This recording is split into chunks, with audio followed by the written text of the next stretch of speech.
বন্যা কবলিত এলাকা পরিদর্শন উপলক্ষে ঢাকা মহানগরীর উত্তরের সংগ্রামী আমির জননেতা সেলিমউদ্দিন ভাইয়ের সভার উপলক্ষে আয়োজিত আজকের এই পথসভায় প্রধান অতিথির বক্তব্য রাখবেন বাংলাদেশ জামায়াত ইসলামী কেন্দ্রীয় নির্বাহী পরিষদের অন্যতম সদস্য ঢাকা মহানগরী উত্তরের সংগ্রামী আমির শহীদ কাফেলা বাংলাদেশ ইসলামী ছাত্র শিবিরের সাবেক কেন্দ্রীয় সভাপতি মজলুম জননেতা মোহাম্মদ সেলিমউদ্দিন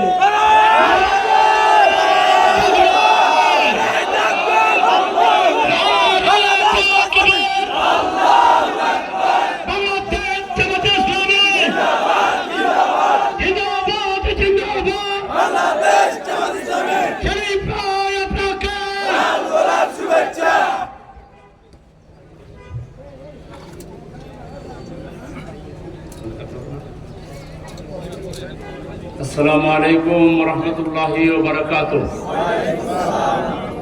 আলহামদুলিল্লাহি রাব্বিল আলামিন ওয়াসসালাতু ওয়াসসালামু আলা সাইয়্যিদিল আমবিয়া ওয়াল মুরসালিন ওয়া আলা আলিহি ওয়া সাহবিহি আজমাইন।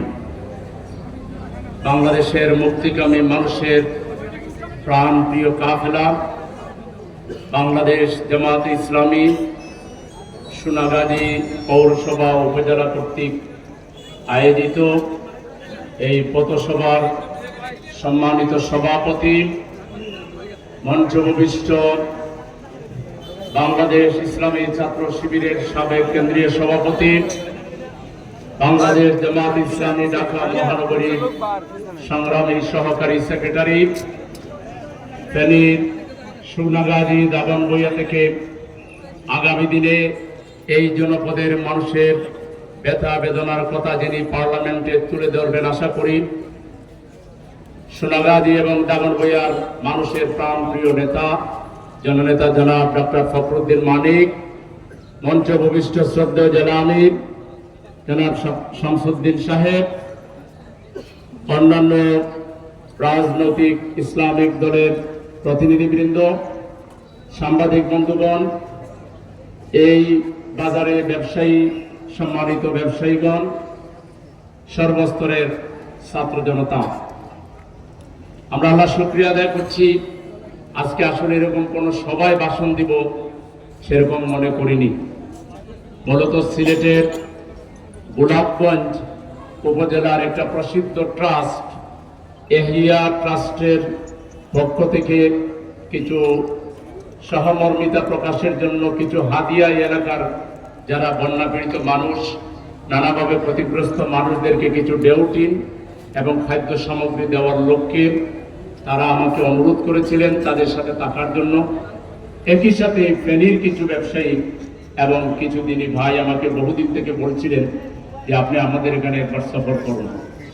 বন্যার পরে আমার ইচ্ছা ছিল আমি আসবো, লক্ষ্মীপুরে আমি গিয়েছিলাম কিন্তু সময়ের অভাবে এখানে আসতে পারিনি। মূলত আমার সেই পরিকল্পনা থেকেই কয়েকজন ভাইয়ের অনুরোধের প্রেক্ষিতে আজকে এখানে আসা। এসে তো দেখতেছি বিশাল ব্যাপার, অনেক বড় জনসভা, এটা পথসভা নয়, অনেক বড় জনসভার আয়োজন আপনারা করেছেন। এটার মূল কারণ আমি যেটা বুঝতে পেরেছি, বিগত 17.5 বছর, বিশেষ করে 15 বছর 7 মাস বাংলাদেশের জাতির ঘাড়ে বিশ্বের নিকৃষ্ট এক স্বৈরাচার, গণবিরোধী, মানবতা বিরোধী, যাকে লেডি হিটলার, লেডি ফেরাউন বলে অনেকেই উপাধি দিয়েছেন, সেই খলনায়িকা শেখ হাসিনার পতনের পরেই আপনারা মহা আনন্দিত। সেই আনন্দ প্রকাশের জন্যই মূলত আপনারা আজকে এইভাবে ব্যাপকভাবে এসেছেন। যদিও আমি ব্যক্তিগতভাবে এরকম বাজারের উপরে মানুষের চলাচল বিঘ্নিত করে, ব্যবসা বাণিজ্যের ক্ষতি করে, এ ধরনের একেবারে জনাকীর্ণ জায়গায় কোনো প্রোগ্রাম করাকে ব্যক্তিগতভাবে পছন্দ করি না। হয়তোবা বিকল্প কোনো স্থান কিংবা কোনো সুবিধা অসুবিধার কথা বিবেচনা করে এখানে করা হয়েছে। আপনারা যারা এর দ্বারা কিছুটা হলেও কষ্ট পেয়েছেন, কষ্ট পাচ্ছেন, তাদের কাছে আমরা ক্ষমা চেয়ে নিচ্ছি। সম্মানিত সোনাগাজীবাসী, আমরা যে বিজয় অর্জন করেছি, যে বিপ্লব সাধিত হয়েছে, এই বিপ্লব অর্জন করতে গিয়ে বাংলাদেশের হাজারো তৌহিদি ছাত্র জনতাকে তাদের জীবন উৎসর্গ করতে হয়েছে। 2006 সালের 28 অক্টোবর থেকে এই খুনি ডাইনি পালিয়ে বেড়ানো শেখ হাসিনার নির্দেশে লগি বইটা দিয়ে আমার ভাই মুজাহিদ, শিপন, মাসুম, জসিমকে রাজপথে প্রকাশ্য দিবালোকে লগি বইটা দিয়ে কুচিয়ে কুচিয়ে যেভাবে হত্যা করা হয়েছে, সেদিন থেকে বিশ্বে প্রমাণিত হয়েছে আওয়ামী লীগ হচ্ছে বিশ্বের একমাত্র বড় জঙ্গি সংগঠন। এই জঙ্গি সংগঠন জঙ্গিপনা করে করে, মাস্তানি করে করে, মাস্তানতন্ত্র কায়েম করে, মাফিয়া তন্ত্র কায়েম করে গায়ের জুড়ে বাংলার ক্ষমতার মসনদ দখল করেছিল। মসনদ দখল করে তারা ধরাকে সরাগিয়ান করেছে। গণতন্ত্রের গকেও তারা রক্ষা করেনি, মানবাধিকারকে ভুলণ্ঠিত করেছিল। তারা আমার মায়ের ইজ্জত লুণ্ঠন করেছিল, আমার ব্যবসায়ী ভাইকে হত্যা করেছিল, আমার বোনকে বিধবা করেছিল, আমার ছেলে মেয়েকে এতিম বানিয়েছিল, আমার মা বাবাকে সন্তান হারা করেছিল।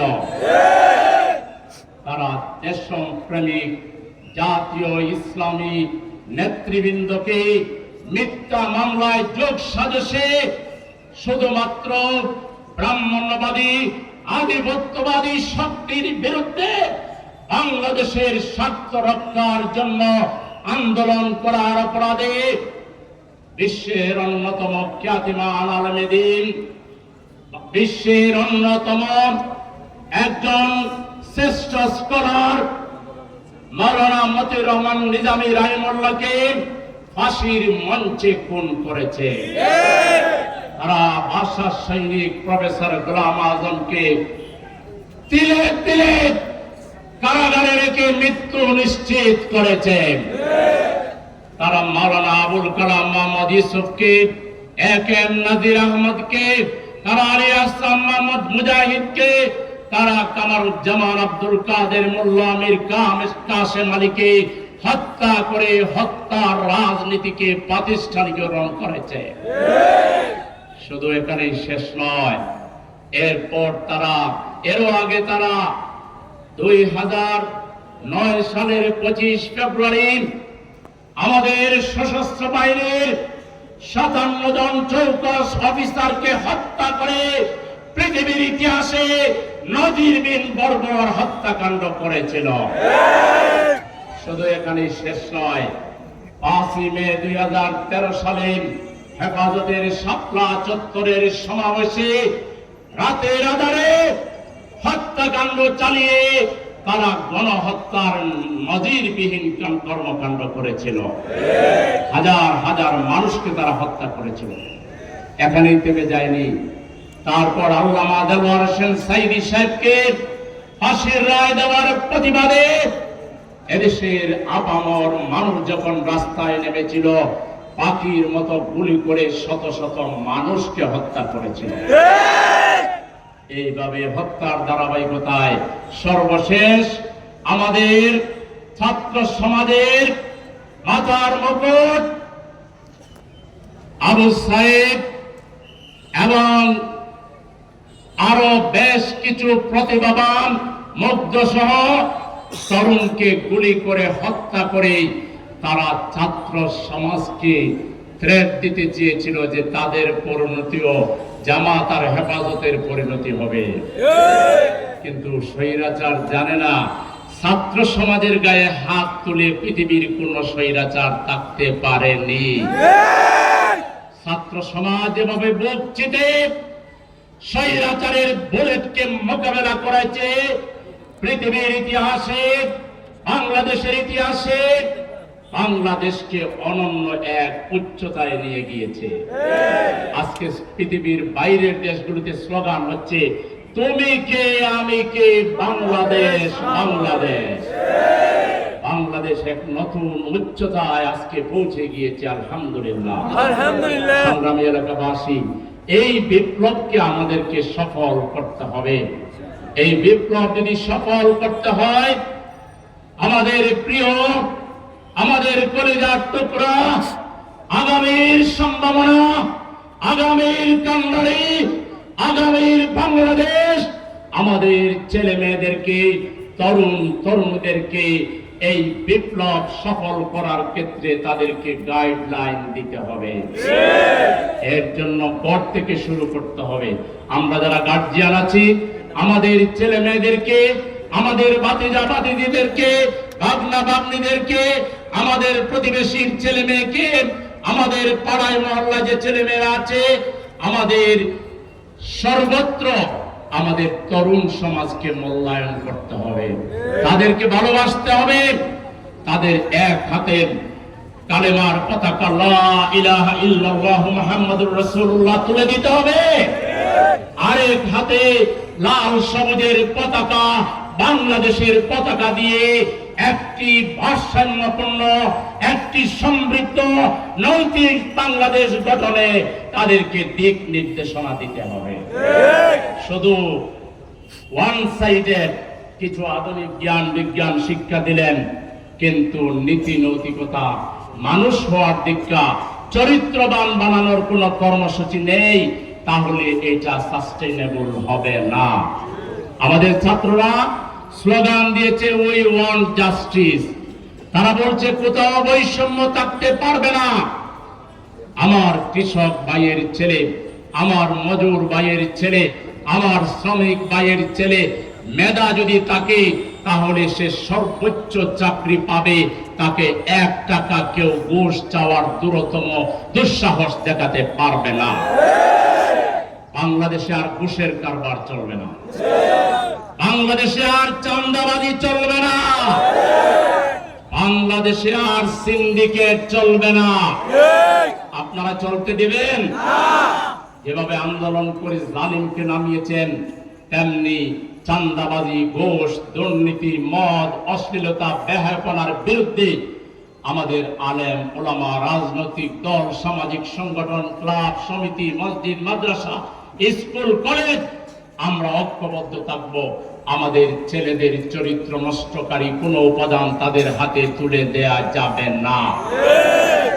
যে তথাকথিত রাজনীতির পরিচয় দিয়ে যারা আমার ছেলের হাতে, আমার ছোট ভাইয়ের হাতে মদ তুলে দিবে, গাঁজা তুলে দিবে, ফেন্সিডিল তুলে দিবে, অস্ত্র তুলে দিবে, মেয়ে তুলে দিবে এবং তাকে অশ্লীলতায় নিমগ্ন করে তাকে বিপদগামী বানাবার চেষ্টা করবে, তার বিরুদ্ধে আমরা গণ প্রতিরোধ গড়ে তুলব। আজকে যদি জাস্টিস কায়েম করতে হয়, তাহলে আমাদেরকে ফিরে যেতে হবে আমাদের ছেলেদের হাতে, আমাদের ছাত্রদের হাতে, গড়ে গড়ে কোরআন তুলে দিতে হবে, হাদিস তুলে দিতে হবে, ইসলামী সাহিত্য তুলে দিতে হবে, মুহাম্মদ সাল্লাল্লাহু আলাইহি সাল্লামের জীবনী তুলে দিতে হবে, মুহাম্মদ রাসূলুল্লাহ সাল্লাল্লাহু আলাইহি সাল্লামের সাহাবীদের জীবনী তাদের হাতে তুলে দিতে হবে। আপনি একটা জাস্টিস কায়েম করবেন, কিন্তু ছেলেদের চরিত্র বানাবার কোনো কর্মসূচি নেবেন না। শিক্ষা ব্যবস্থা বানাবেন আগডুম বাগডুম গোড়াডুম সাজে। শিক্ষা ব্যবস্থা বারাটিয়া কোন আদর্শের অনুকরণে কিংবা তথাকথিত কোন জগা খিচুড়ি মার্কা শিক্ষা, সংস্কৃতি, রাজনীতি, অর্থনীতি এই বাংলাদেশে যদি জোর করে কেউ কায়েম করতে চান, তাহলে এটাও প্রত্যাখ্যাত হবে। স্বৈরাচারকে নামাইতে আমাদের 15.5 বছর লাগছে।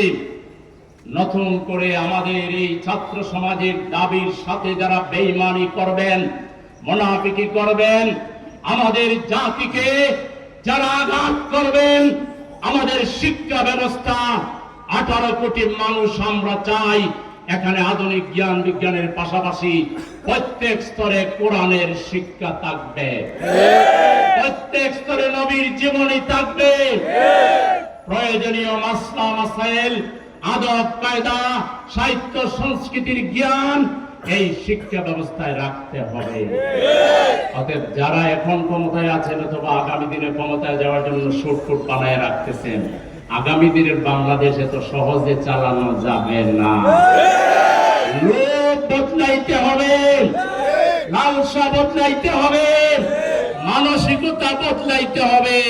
পুরাতন রাজনীতি বাংলাদেশে আর চলবে না। মানুষকে ভালোবাসতে হবে, মানুষকে সম্মান করতে হবে, মানুষকে অগ্রাধিকার দিতে হবে, পিছিয়ে পড়া মানুষকে এগিয়ে নেওয়ার কর্মসূচি দিতে হবে। খালি মানুষের পকেট কাটবেন, ব্যবসায়ীদের কাছে চাঁদা নেবেন, নিজে আর নিজের পরিবার আর দল আপনারা বড় লোক হবেন, আর আমরা 18 কোটি মানুষ আমরা খাবার নিয়ে, আমরা আমাদের মৌলিক অধিকার নিয়ে আমরা জুবুতুবু খাবো, আমরা হাবুডুবু খাবো। এই বাংলার মাটিতে এটা আর চলবে না। ওদেরকে নামাইতে যদিও আমাদের 15.5 বছর লেগেছে, এখন আমরা যেভাবে ঐক্যবদ্ধ আছি, আমরা আর উল্টা পাল্টা করলে 15 ঘন্টা কিংবা 15 দিনও সময় দেব না। সুতরাং ক্ষমতায় যাওয়ার জন্য যারা খুব বেশি আশা করতেছেন, ভালো করে বুঝিয়া লইবেন ক্ষমতা কাকে বলে, কত প্রকার কি কি। আগের দিন আর নাই, সেই পুরাতন দিন শেষ, এখন নতুন বাংলাদেশ। এই বাংলাদেশের নেতৃত্ব দিয়েছে আমাদের তরুণরা, কত স্মার্ট। বলে যে বাংলা ব্লকেট, তারপরে বলে কমপ্লিট শাটডাউন, নাম এক একটা, হ্যাঁ, তারপরে বলে হিরোদেরকে স্মরণ করা, কি যেন না টার্ম বলে গেছি, হ্যাঁ, রিমেম্বারিং হিরো, তারপরে এক একটা নাম দে। আর তখন তো মিডিয়াগুলো তাদের খবর দিত না, বলতে সব বাংলাদেশ ঠিক আছে আপা, সব ঠিক আছে, সব ঠিক আছে। আর আপা বলে মাঝে মাঝে শহীদদেরকে ডেকে নিয়ে কি বেইমানি, আমি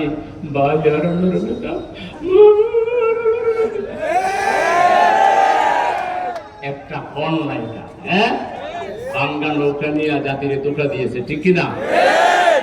এখন লোকেরা বলতেছে, ও আমার দরদির, আগে জানলে তোর বাংলা নৌকায় চড়তাম। এই দল আরো 100 বছর বাংলার তরুণ তরুণীদের কাছে 1 নাম্বার ঘৃণার পাত্র হিসেবে থাকবে। যারা খুন করেছে, আমার বোনকে বিধবা করেছে, আমার ভাইকে বোন হারা করেছে, আমার বোনকে ভাই হারা করেছে, স্কুলের ছাত্র ক্লাস 4 এর মেয়েকে বাসায় গুলি করে হেলিকপ্টার থেকে হত্যা করেছে, এই নরঘাতক শেখ হাসিনা আর তার সহচররা আরো 100 বছরে বাংলার মানুষের কাছে কোন ধরনের সহযোগিতা পাবে না।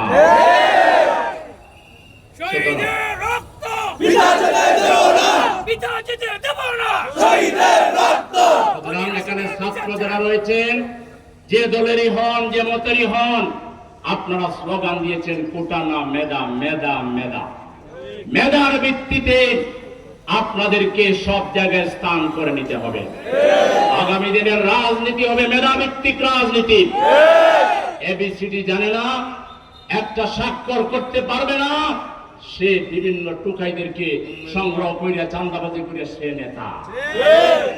2 লাইন বাংলা সুন্দর করে লিখতে পারবে না, সে হলো নেতা। এই ধরনের তথাকথিত নেতা আর বাংলাদেশে চলবে না। সুতরাং আমরা জামাত ইসলামের পক্ষ থেকে পরিষ্কার বলতে চাই, আমরাই সবচেয়ে বেশি জুলুমের শিকার হয়েছি, আমরাই সবচেয়ে বেশি কোরবানি পেশ করেছি। আমরা যখন জুলুমের শিকার ছিলাম, তখনও আমরা মাথা গরম করি না। আমাদের এক নেতাকে ফাঁসি দেওয়ার পরিবর্তে যদি ইসলামে জায়েজ হতো এবং জামাত ইসলামের নীতি এটা হতো, তাইলে কমপক্ষে 100 জনকে ধরে এনে আমরা মেহমানদারি করতে পারতাম। কিন্তু আমরা করেছি, আমরা সবর করেছি, আল্লাহর কাছে কান্নাটি করেছি, হে প্রভু তুমি দেখো, তুমি বিচার করো। আমরা আশা করেছিলাম আমাদের মাবুদের কাছে দিন তিনি ফিরিয়ে দিবেন, সেই দিন ফিরিয়ে এসেছে, ঠিক কিনা? সবরে মেওয়া ফেলে একটা কথা আছে না, সবরে মেওয়া ফেলে। তারপর দেখেন যাওয়ার প্রাককালেও আমাদের সবচেয়ে বড় আঘাত দিয়ে গেল, আমাদের কলিজায় আঘাতটা দেবে, আমাদেরকে নিষিদ্ধ করে গিয়ে গেল, ঠিক কিনা? তার নিষিদ্ধ কি জাতি মানছে? আমরা মানছি? ওর 2 পয়সার দাম ছিল নিষিদ্ধের।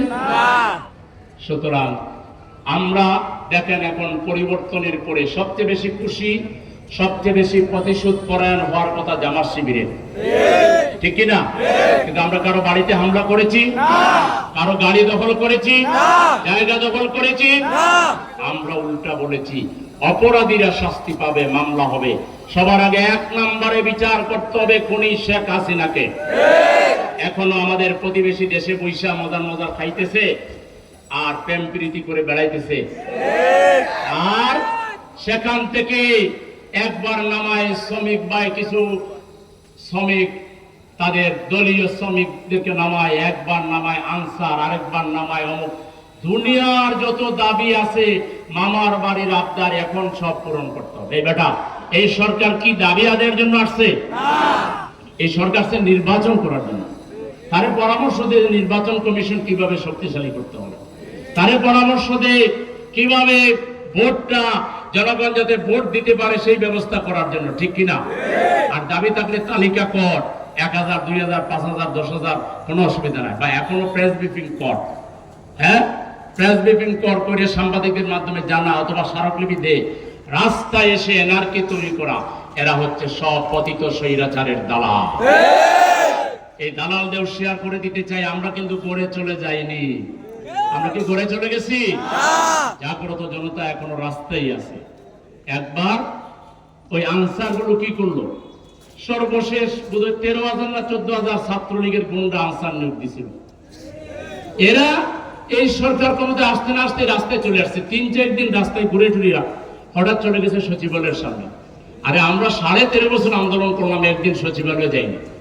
সচিবালয়ের একটা সরকারের শেষ মানে তার ঠিকানা। তুমি 4 দিন রাস্তায় ঘুরাইলে না, তুমি চলে গেলা সচিবালয়ের সামনে। রাত 9:30 পর্যন্ত তাইকে কয় দাবি মানতে হবে, নাইলে পদত্যাগ করতে হবে। ছাত্ররা আগে এসে বললো, ভাই দাবি মানার জন্য আমরা আপনাদেরকে সহযোগিতা করবো, এখন বাড়িতে যান, ঘুমান যাইয়া। ছাত্রদের মাথায় গুলি করে দিল, নির্যাতন করলো। একজন সমন্বয়কে গুলি করে তাকে ঢাকা মেডিকেল কলেজে ভর্তি করতে হলো। এরপর ছাত্ররা সামান্য একটু মেহমানদারি, খাজি খেদমত, হ্যাঁ, চকলেট, চানাচুর সামান্য ব্যবহার করা যখন শুরু করলো, তখন লঙ্গি টঙ্গি প্যান্ট ট্যান্ট কুইলিয়া হয়ে কোথায় পাল্লা পেয়েছে, আর কোন হুঁশ ঠিক একটা ইশারাই যথেষ্ট। এই বাংলার মাটিতে চক্রান্তকারীদের কোন স্থান হবে না। লাঠি একটাও মাটিতে পড়বে না, সব ঠ্যাঙ্গের উপরে পড়বে। সুতরাং সাবধান হয়ে যান। এই সরকার যে কয়দিন থাকবে নির্বাচন নিয়ে কাজ করবে, কিছু মৌলিক সংস্কার করবে, তারপর দ্রুততম সময়ের ভিতরে নির্বাচন দিয়ে তারা তাদের জায়গায় চলে যাবে। নতুন সরকার আসলে অবশ্যই আমাদের দেশের নানা জায়গায় বঞ্চনা আছে, নানা জায়গায় ভারসাম্যহীনতা আছে, নানা জায়গায় ডিসক্রিমিনেশন আছে। নতুন সরকারকে অগ্রাধিকার ভিত্তিতে এই সব বিষয়গুলো দেখতে হবে, দাবি পূরণ করতে হবে, আমিও একমত। কিন্তু কয়টা দিন সবর করে, এখন করলে বোঝা যাবে হাসিনা মাল দিয়ে নামাইছে। হাসিনা মাল দিয়ে নামাইলে আমরা লাঠি দিয়ে টাল বানায় দেব। বেশি বাড়াবাড়ি করবেন না কিন্তু। সুতরাং আমাদেরকে এই রাষ্ট্রকে পাহারা দিতে হবে। আমি বলছিলাম আমাদের ছাত্ররা কত স্মার্ট দেখেন, যখন দেশের সরকার নাই, একটা বিপ্লবের পরে অনেক সময় সরকার কাজ করে না, ফাংশন করে না, দুর্বল হয়ে যায়, অবকাঠামো দুর্বল হয়ে যায়, স্ট্রাকচার দুর্বল হয়ে যায়। আমাদের ছাত্ররা কি সুন্দর ট্রাফিকিং করেছে, মনে হয় ওয়ার্ল্ড সেরা ট্রাফিকিং এর দায়িত্ব তারা পালন করে। ডাকাত পড়েছে, মাইকে ঘোষণা দিয়েছে ডাকাত পড়েছে, আপনারা বেরিয়ে আসুন। যে ঢাকা শহরের মানুষ লাগা প্লাটে কি ঘটে, মরে, নতুন কেউ জন্ম নেয় না কেউ ময়রা কবরে যায় জানে না, সেই মানুষেরা দল মত নির্বিশেষে লাঠি নিয়ে ডাকাতদের উপরে ঝাঁপিয়ে পড়েছে। আজকে বাংলাদেশ পাহারা দিচ্ছে 18 কোটি মানুষ। আজকে কিন্তু আর পুলিশ নাই। পুলিশ বাবারা ওনারা যা অন্যায় করছে এখন ওনাকে আর জয়েনও করে নাই, কারণ ওই যে চেহারা চিনে ফেলবে, চিনে ফেললে আবার কিলঘুষি মারতে পারে। আবার আবার কিছু জয়েন করছে, তাদের আবার পোশাকও নাই, তাদের যন্ত্রও নাই, অস্ত্রও নাই, কিছু নাই, তারা চুপচাপ থানায় বসে আছে। এখন দেশ চালাচ্ছে কারা? 18 কোটি মানুষ পাহারা দিচ্ছে। পুলিশের মধ্যে যারা নির্দোষ, তারা সাহসিকতার সাথে দায়িত্ব পালন করুন আপনাদের গায়ে। এই দেশের মানুষ এত নোংরা না, এদেশের মানুষ ভদ্র। হাসিনা যে নোংরামি করেছে, বলছিল না যে 1 লাখ লোক মারা যাবে, তারা নামলে মারা গেছে? তার যাওয়ার দিনও তার পুলিশই আমাদের লোকদেরকে মারছে, কিন্তু কোন পাবলিক একটা পাবলিকের মারছে? তোমার নোংরামি এই জাতি রিসিভ করে নাই, তোমার পথ এই জাতি গ্রহণ করে নাই। আজকে আমাদের ছাত্ররা যা শিখেছে কি সুন্দর, তাদের কাছে যখন খাবার নিয়ে যাওয়া হয়েছে, পানি নিয়ে যাওয়া হয়েছে, চাচা এই পাশের লোককে দেন, আমার পানি আছে, আমার খাবার আছে। এজন্য সেই সাহাবায়ে কেরামের যুগের ইতিহাস ফিরে এসেছে। এটা ইসলামের গ্লোরিয়াস ইতিহাস। এদেশের সংখ্যাগরিষ্ঠ 90 ভাগের উপরে মানুষ মুসলমান। এটাই ইসলামিক কালচার। আমাদের হিন্দু ভাইরা আছে, আমরা তাদের মন্দির পাহারা দিয়েছি। আমরা বলেছি মাইনরিটি মেজরিটি বলে কোনো কথা নাই। বাংলাদেশের 18 কোটি মানুষ বাংলাদেশের নাগরিক।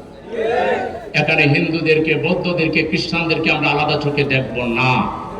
সুতরাং প্রিয় ভাইরা, আমি পরিষ্কারভাবে বলতে চাই, আগামীর বাংলাদেশের যে গণ আকাঙ্ক্ষা, ছাত্রদের যে আকাঙ্ক্ষা, এটা যদি বাস্তবায়ন করতে হয় 2টা জিনিস লাগবে। এটা ভালো করে মুখস্থ করে যান। আজকের কথার মূল কথা হলো 2টা। 1 নাম্বার হলো একটা কালজয়ী, একটা জীবনধর্মী, একটা মানবতাবাদী আদর্শ লাগবে, যে আদর্শ 18 কোটি মানুষের জীবনে ইনসাফ কায়েম করবে। আর সেই আদর্শ ইসলাম ছাড়া সংখ্যাগরিষ্ঠ মানুষের যে ঈমান, আকীদা, মূল্যবোধ, তাহজিব, তামাদ্দুন, সংস্কৃতি, এটার বাইরে অন্য কোন আদর্শ দিয়ে 18 কোটি মানুষকে ঐক্যবদ্ধ রাখা যাবে না। এজন্য ইসলামের ভিত্তিতে একটা সমাজ বিনির্মাণে আজকে আমাদের জাতিকে ঐক্যবদ্ধ হতে হবে। 2 নম্বর হলো এই 18 কোটি মানুষের চালাইবার মতো মেধাবী, দূরদর্শী, সহনশীল, সম্প্রীতিশীল, সবাইকে ধারণ করার মতো ক্যাপাসিটি সম্পন্ন একটা উদার রাজনৈতিক দল লাগবে, যে দল বিপদেও মানুষের পাশে দাঁড়ায়, আনন্দেও মানুষের পাশে দাঁড়ায়। সেই দল বাংলাদেশে কয়টা আছে? সেই দলের নাম কি? জুড়ে বলেন। সেই দলের নাম কি? এই জামাত ইসলামী বাংলাদেশের এখন সবচেয়ে আকর্ষণীয় নাম। মানুষ এখন জামাত ইসলামীকে ক্ষমতায় দেখতে চায়। আপনারা কি দেখতে চান? তাহলে জামাত ইসলামীকে শক্তিশালী করতে হবে। জামাত ইসলামীর দাওয়াত প্রত্যেকটা মানুষের ঘরে ঘরে। এই ক্যাপওয়ালা, টুপিওয়ালারা, এই যে গেঞ্জিওয়ালা বাইরে আসছেন, মিছিল কইরা কোনোদিন দল বড় করা যায় না। দাওয়াত দিয়া মানুষের চিন্তার পরিবর্তন করা যায়। মানুষকে ভালোবেসে, মানুষের সুখ দুঃখে অংশগ্রহণ করে, মানুষকে বিপদে আশ্রয় দিয়ে, মানুষের সমস্যার সমাধান করে, তাদের সামনে ইসলামের বাস্তব আদর্শ তুলে ধরে, জামাত ইসলামের আদর্শ তুলে ধরে এই সোনাগাজী পৌরসভা এবং উপজেলার ম্যাক্সিমাম মানুষকে জামাতের পতাকা তোলে, জামাতের ইউনিটি ওয়ার্ডে, জামাতের কার্যক্রমে সামিল করার জন্য আপনারা কাজ করতে রাজি আছেন? কে কে রাজি আছেন? একটু হাত তুলে দেখান, হাত তুলে রাখেন। আপনারা জামাত ইসলামের দাওয়াত,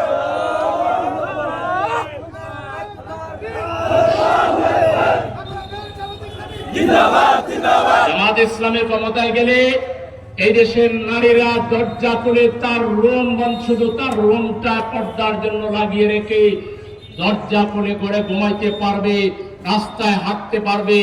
আমার কোন বোন মায়ের উপর কেউ হাত তুলবে কিংবা চোখ দিয়ে থাকবে, তার বাবারও সাধ্য হবে না। জামাত ইসলামের ক্ষমতায় গেলে দেশের শিশুদের অধিকার প্রতিষ্ঠিত হবে। জামাত ইসলামের ক্ষমতায় গেলে দেশের শ্রমিকদের অধিকার প্রতিষ্ঠা করা হবে। শ্রমিকরা হ্যান্ডসাম বেতন নিয়ে, তাদের ছেলে মেয়ে পরিবার নিয়ে তারা গৌরবের সাথে বাংলাদেশে বসবাস করতে পারবে। জামাত ইসলামী ক্ষমতায় গেলে এদেশের হিন্দু, বৌদ্ধ, খ্রিস্টান সমস্ত অমুসলিম ভাইরা নিরাপদে থাকবেন। জামাত ইসলামী 5 বছর ক্ষমতায় গেলে 5 বছর ক্ষমতায় থাকতে পারলে এদের সোনার বাংলাদেশে পরিণত হবে। চোর ডাকাত বদমাশ লম্পট এগুলো ঠিক করতে আমার ধারণা, এটা জামাত ইসলামী এখনো বলে নাই, মাত্র 3 থেকে 6 মাস একটা সময় লাগবে। আমরা সব চোর ডাকাত বদমাশগুলোকে একদিন দাওয়াত দিয়ে ভালো করে খাওয়াবো, একটা ওয়াজ করবো, বলবো তোমরা অস্ত্র জমা দিয়ে দাও, তোমাদের যা লাগে, যদি তোমাদের চাকরি লাগে চাকরি দিব, ব্যবসা লাগে ব্যবসা দিব, বিদেশ যেতে চাও বিদেশ পাঠাবো, তোমরা যদি কেউ বিয়ে শাদী না করে থাকো ভালো মেয়ে বিয়ে করাই দিব, তোমরা যদি কেউ কাজ না করে ঘরে বসেও খাইতে চাও অক্ষম হও তোমাদেরকে বাধা দেব, তোমরা ভালো হয়ে যাও। 80% ভালো হয়ে যাবে, 20% ভালো হবে না, এদেরকে 3-4 দিনে ব্লক রেট দিয়ে জেলে পাঠাই দেবো। জেলে নিয়ে এদেরকে পোলাও কোরমা বিরিয়ানি খাওয়াবো, ওদের মা বাবারা যাবে, বউ যাবে, সবাই দেখা দেখি করবে, কোনো সমস্যা নাই। ওখানে ভালো করে ওয়াজ নসিহত করা হবে, ঠিক আছে? তারপরে কয়েক মাস রাখার পরে ওদেরকে ভালো মানুষ বানায় এদেরকেও বাইরে নিয়ে আসবে। আর যদি 4-5% এর পরেও না বদলায় তো এরা জেলটাও তো ঠিক রাখতে হবে, এই জন্য এরা জেলের ভিতরে থাকবে, জেলার সুপাররা যাবে কোথায়?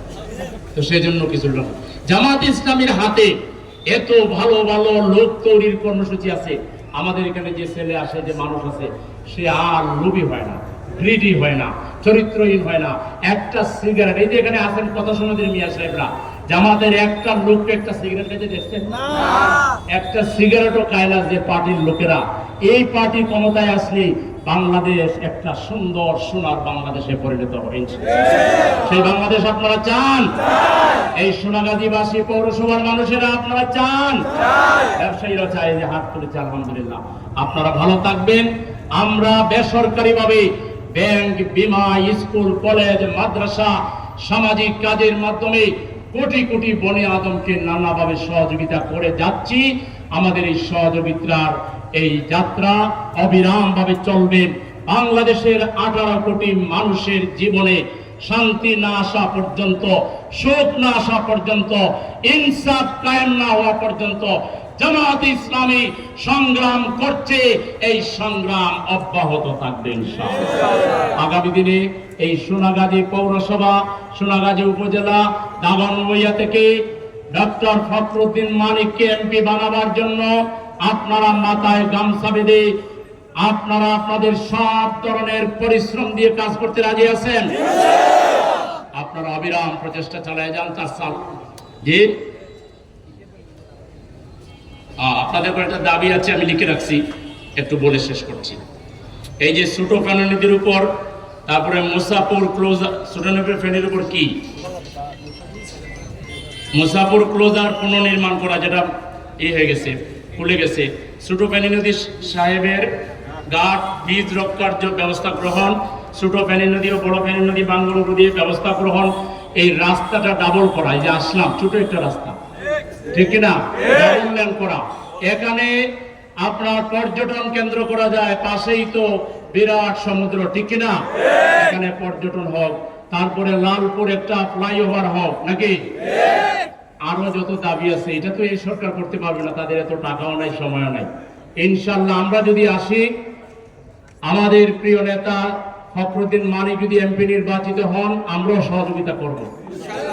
আমরা এই দাবিগুলো অগ্রাধিকার ভিত্তিতে বাস্তবায়ন করে দেব ইনশাআল্লাহ। আপনারা খুশি তো? তাইলে আপনাদের সামনে চূড়ান্ত কথা হলো, এখন থেকে দাওয়াতি তৎপরতা বাড়িয়ে দিবেন, মানুষকে সালাম করবেন, বড়কে সম্মান করবেন, ছোটকে স্নেহ করবেন, কাউকে কথা দিয়ে আচরণ দিয়ে কষ্ট দিবেন না, কাউকে গীবত করবেন না, কারো কোনো ক্ষতি করবেন না। বরং জামাত ইসলামী একটা মানবিক সংগঠন হিসাবে, একটা মার্জিত ভদ্র রাজনৈতিক দল হিসাবে এটাকে জাতির সামনে উপস্থাপন করে আগামীর বিপ্লবকে ত্বরান্বিত করার ক্ষেত্রে এই সোনাগাজী থেকে নবযাত্রা শুরু হবে ইনশাআল্লাহ। আপনাদের আমাদের এখানে 3 জন শহীদ হয়েছেন, যাদের নাম আমার কাছে এখানে দেওয়া হয়েছে। শহীদ বুরহান, শহীদ মাসুম, শহীদ সাকিব। এদের বাড়ি ভিজিট করবেন, এদেরকে সহযোগিতা করবেন। আরো যারা আহত হয়েছেন তাদেরকে আপনারা সম্মান দিবেন, মাথায় তুলে রাখবেন। এরা আমাদের মাতার তার, এরা আগামীর বাংলাদেশের আমাদের অনুপ্রেরণা। এদেরকে আমরা মর্যাদা দিব। আমরা শহীদ পরিবারের প্রতি শ্রদ্ধা জ্ঞাপন করছি। তাদের যারা আত্মীয় স্বজন আছেন, আহত যারা, তাদের সকল পরিবারকে আল্লাহ সবরে জামিল দান করুন। আমি আবারও সোনাগাজী পৌরসভা এবং উপজেলার সম্মানিত জামাত নেতৃবৃন্দকে, শিবির নেতৃবৃন্দকে, বিভিন্ন রাজনৈতিক দলের নেতৃবৃন্দকে, সাংবাদিক বন্ধুদেরকে, ব্যবসায়ীদেরকে, ছাত্র শ্রমিক, আবার বৃদ্ধ বনিতা যুবকদেরকে আমার পক্ষ থেকে আন্তরিক অভিনন্দন এবং শুভেচ্ছা জ্ঞাপন করে ঢাকায় গেলে আমাদের পক্ষ থেকে আপনাদের সবার জন্য চা খাওয়ার দাওয়াত, একটু দেখা করে আসবেন ইনশাআল্লাহ। কোনো হসপিটালে চিকিৎসার প্রয়োজন হলে আপনারা মানিক ভাইয়ের ফোনে জানাবেন, উনিও চেষ্টা করবে, আমরাও চেষ্টা করবো ইনশাআল্লাহ। সুতরাং আপনাদেরকে ঢাকায় দাওয়াত দিয়ে আজকে এই বিপুল আয়োজনের জন্য ধৈর্য ধরে কষ্ট করে রোদের মধ্যে দাঁড়িয়ে থেকে এই আয়োজনকে সফল করার জন্য আবারও আপনাদেরকে ধন্যবাদ জানিয়ে আমি আমার কথা এখানে শেষ করছি। আল্লাহ হাফেজ। বাংলাদেশ জিন্দাবাদ। বাংলাদেশ